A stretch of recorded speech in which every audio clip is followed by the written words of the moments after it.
Hi friends, welcome to my channel Karthik Telugu news. Friends, ఇవాళ వర్షాల గురించి ఒక ఇంపార్టెంట్ అప్డేట్ న్యూస్ అయితే రావడం జరిగింది. దీని గురించి మరిన్ని విషయాలు ఈ వీడియోలో తెలుసుకుందాం. బంగాళాఖాతంలో ఉపరితల ఆవర్తనం ఏర్పడి దక్షిణ కోస్తా ఆంధ్రప్రదేశ్లో వారం రోజుల పాటు వర్షాలు కురిసే అవకాశం ఉందని ఐఎండీ ప్రకటించింది.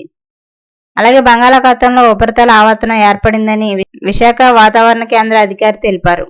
దక్షిణ కోస్తా ఆంధ్రప్రదేశ్కు పొరుగు ప్రాంతాల్లో సముద్ర మట్టానికి 5.8 కిలోమీటర్ల ఎత్తులో ఈ ఉపరితల ఆవర్తనం కొనసాగుతున్నట్లు వెల్లడించారు. ఇది దక్షిణం వైపు వంగి ఉండడంతో రాష్ట్ర వ్యాప్తంగా వారం రోజుల పాటు వర్షాలు కురిసే అవకాశం ఉందని భారత వాతావరణ విభాగం ప్రకటించింది.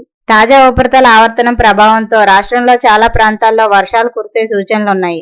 ఇక ముఖ్యంగా ఉత్తరాంధ్రలోని శ్రీకాకుళం, విజయనగరం, అల్లూరి సీతారామరాజు, విశాఖపట్నం, అనకాపల్లి జిల్లాల్లో తేలికపాటి వర్షాల నుండి మోస్తరు భారీ వర్షాల వరకు కురిసే అవకాశం ఉందని వాతావరణ శాఖ అధికారులు తెలిపారు. ఇక ఈ వర్షాల కారణంగా తీర ప్రాంతాల్లో 40 నుండి 50 కిలోమీటర్ల వేగంతో గాలులు వీచే అవకాశం ఉందని హెచ్చరించారు.